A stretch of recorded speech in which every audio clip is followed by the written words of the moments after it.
What's going on, the Hidden Channel? It's Ebenezer. Hopefully, y'all having a good day. So, I have to tell on myself, y'all. I haven't been being completely honest with this channel. Um, there's a video that I had on one of my old videos where I speak about going sober and how I feel like, weed and alcohol. I just mentioned in the video how it slows you down and how all my friends hate it when I'm sober. They all want to get around, smoke, and drink. That's all everyone ever wants to do is hang around, smoke, and drink, get high, not do anything productive.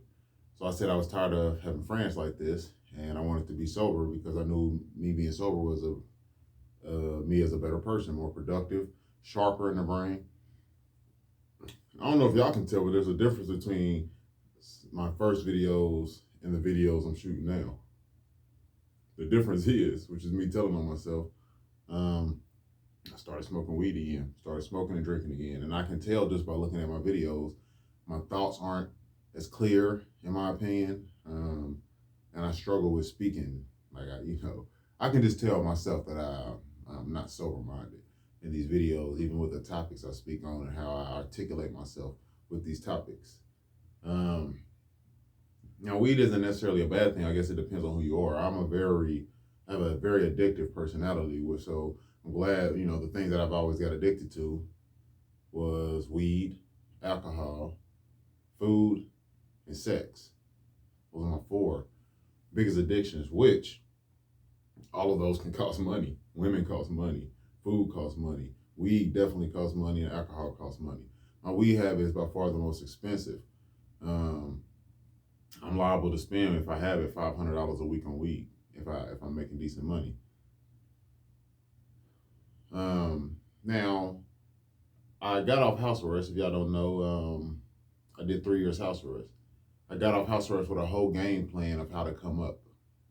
My plan was to work out my pickup truck and eventually own my own company. And I had to work for people, but my plan was to work 2 jobs, work my ass off, and come up, and then get my own business. That didn't happen. My truck broke down. My feet broke down. I couldn't walk. I was crippled. If you've seen my old videos, you'll know what happened. I kind of lost everything. So out of the stress and everything, I was chilling with a female one day, and she gave me a blunt, and I smoked it, and I haven't stopped smoking since. Like I said, women was one of my biggest addictions. So that's how I was able to get that girl. Y'all know how it is being a man. If you're a man, you have to play the game to get sex. And as an idiot, I played the game wrong. And I said, just to get some sex, I went ahead and smoked some weed with this girl just because I was trying to get in her draws. Well, me knowing myself, all I have to do is hit weed one time and it's a wrap. The first couple of days I can try to kind of fight it, but it's a wrap. If I hit a blunt one time when I'm sober, I'm going right back down that hole. So that's what I did. I started smoking again. And then I quit again once I moved into this house because I realized I was in a situation that I had never been in my life. I was in a roommate situation. I'm always used to living on my own. My bills in my last house, my rent was $750, so the bills altogether, my bills are probably like $1,200 a month. And in other houses I lived in, I'm sure my bills were $1,000 a month, and somewhere around there. So I was finally in a situation where my bills were only like $500 a month. That's the situation I'm in now. That's doing this roommate thing. I'm like, man, I'm really in a situation to win. If I don't have to work full time right now, if I don't want to, I don't have to work a full-time job. My feet are hurting, and I took this as an opportunity to focus on myself instead of giving all myself to my jobs, which I've been doing my 20s. I did that my whole 20s. There was somebody that left a little rude. I don't know if they was being rude. Maybe I read the comment wrong, but I think so. They was like, the video where I said I want to get to 1,000 subscribers. They was like, well, go work for it. I got a job for you. If you want it, go work. Like, lady, you don't even know who you're talking to. I am a worker. But anyways, I finally realized I was in a position to not have to work a full-time job. And working a full-time job, y'all, if you have a goal that's trying to make you an independent person where you don't have to depend on a job, then working a full-time job and all that overtime isn't going to get you closer, man. I've been there before. Unless you're just working for a specific reason to get a new car or maybe invest in something for your business, there's no reason in working all those hours. You always use your jobs as a stepping stone. And some people just don't have this mentality. It's work, work, work, work, work for what? Work for nothing? I worked my ass off in my 20s and I'm in my 30s, and you know, all it did was fuck up my body. So if you're gonna be working all those hours, work for with a specific goal in mind. Don't just work to pay bills, man. Such a depressing life. Um, so I decided to take some time off work, go part time, and focus on myself and my career, which is audio engineering, which is me making YouTube videos, which is me being a producer, and me selling merchandise. Um, so I decided to stop smoking weed. Well, when I stopped smoking weed, y'all, my money just started piling up, piling up, piling up, piling up. I was able to save like crazy. I mean, I started saving like crazy. Now, mind you, this is when I was still working full time, and I was getting about $1,600 every 2 weeks on my checks. So I'm saving up like crazy. Then my roommate throws some weed on me.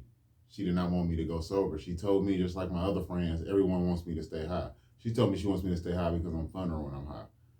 You know, the women I dated, they wanted me to stay high because the women I dated in the past wanted me to stay high because they smoked weed and they wanted somebody to smoke with, which was their boyfriend. So after making all this progress being sober, y'all, I started reading like crazy again. I started studying again. I started getting real sharp. And every day, that's what my mind was on. And I don't think she liked it. So she planted some weed on me, knowing my habit. We've had crazy talks about this. And then I started smoking weed again. And though I'm still working towards my goal of being a better engineer, a better producer, doing my YouTube videos, growing my channel, which my channel is growing, y'all, slowly but surely. I'm not even at 100 subscribers, and some people would get discouraged by that, but my channel is growing, and I'm not discouraged. I'm actually the opposite. But you got to put in work, and these videos will keep getting better as I go. But anyways, it slows me down. I haven't been able to save up money since. I haven't been able to execute my business plans like I want to. Like I said, I'm still going. I'm still, you know what I mean? I'm still moving, but the weed is slowing me down drastically. And so I want to tell people that, like, a lot of times it's our bad habits that's keeping us broke.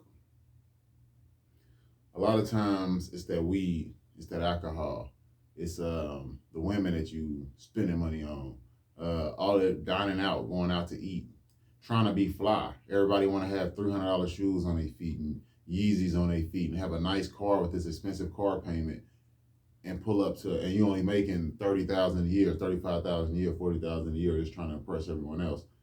You know, if that makes you happy, then that is what it is. But if you're somebody like me who's actually trying to come up with a business plan and become a worker, work for yourself, and become I don't like saying the word boss, but become an entrepreneur, then this advice is for you.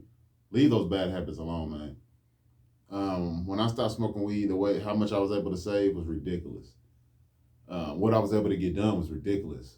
The amount of money and time that you spend on your vices is going to slow you down drastically when you're trying to start up a business and become an entrepreneur and get out of having to be an employee for the rest of your life. Vices, man. There's a rhyme that I had. If you don't know, I said I do music. I also rap too. There's a rhyme I had in this one song. I was like, your vice can have a nice grip, so tight you call them vice grips. And a pain sharper than an ice pick. Got screws loose, but try to screw them back and they might strip. I'm the president when it comes to vices like Mike Pence. You know what I mean? These are real lyrics. And it's true. Sometimes your vice can have a nice grip, so tight you call them vice grips. Them vices, I mean, they got a death grip on you. It's hard to let go. I found for me that it takes 3 days to get rid of my vices. And those 3 days are the roughest 3 days in the world. But if you can go 3 days without smoking weed, cigarettes, I think it's a little bit more, you need more discipline when it comes to sex, honestly. 30 days probably. But weed, cigarettes, and alcohol, I found for me that those 3 days won't 100% cure you, but after those 3 days, things become way easier if you stay away from weed, alcohol, or whatever expensive habits you have. for 3 days. Just stay strong for 3 days, and it'll become easier after those 3 days. I've seen this work with myself plenty of times, and I've seen it work with every other person I gave the advice to. I have plenty of friends that quit smoking cigarettes with that same advice.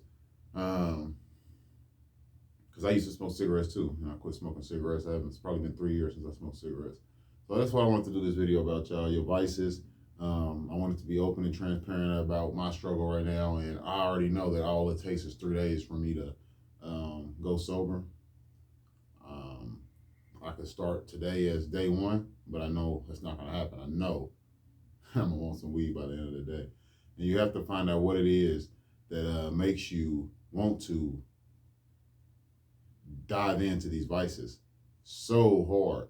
And for me, I know what it is. It's loneliness. It's something I've struggled with all my life, which we'll get into in another video. My name is Ebenezer. Hopefully this video helped you. Hopefully the 3-day advice helped you. Hopefully you got to the end and got something from this video. If you like this video, press subscribe. I'm Ebenezer, and I'm out.